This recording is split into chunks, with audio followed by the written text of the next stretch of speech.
Donc bonjour, je vais vous présenter le travail que vous allez effectuer sur les vues en coupe. Donc voici la feuille.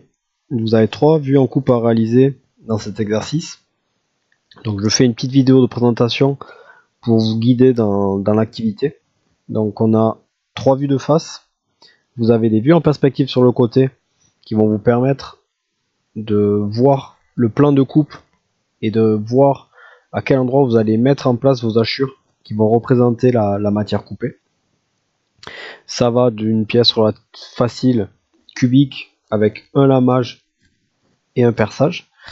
La deuxième, un peu plus complexe, avec une forme prismatique et une forme de révolution, avec un perçage total. Et puis vous avez une pièce beaucoup plus complexe, en forme de capuchon, avec 4 perçages sur l'extérieur.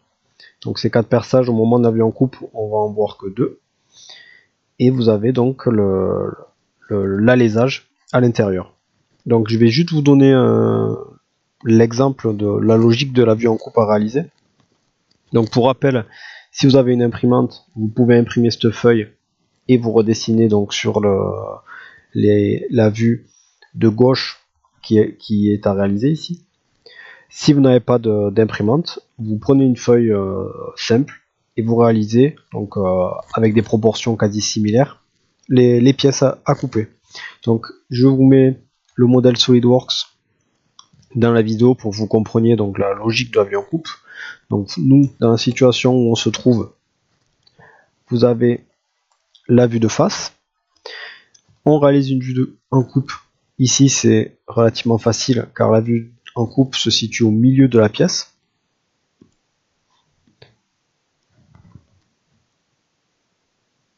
Alors tac. À partir de là, vous pouvez voir apparaître du coup, donc ce qui apparaît en bleu, c'est la matière qui est coupée, et vous allez faire apparaître automatiquement, à la place ici de ma zone bleue, vous allez faire apparaître les hachures. Pensez à ne pas remplir du coup le perçage, l'alésage ici, et le lamage. Et n'oubliez surtout pas de réaliser ici le trait qui va correspondre à l'arête, qui montre en fait la démarcation entre le plus petit cylindre et le plus grand. Donc ce que vous voyez là en bleu, c'est ce que vous devez représenter sur votre feuille ici.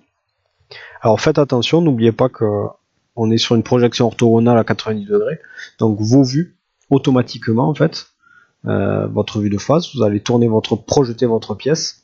Donc ici le lamage, donc le plus grand des cylindres, va se retrouver de ce côté-là de votre feuille. D'accord? C'est exactement pareil pour la deuxième pièce avec la coupe BB, où vous allez représenter le cylindre en fait va être représenté ici. Alors attention, ici là ces recoins, vous pouvez les supprimer. Ils sont juste utiles pour positionner en fait votre pièce. Et ici, alors, là on change, c'est la vue de droite qu'il faut réaliser. Et vous allez avoir donc le cylindre extérieur, vous allez l'avoir de ce côté-là.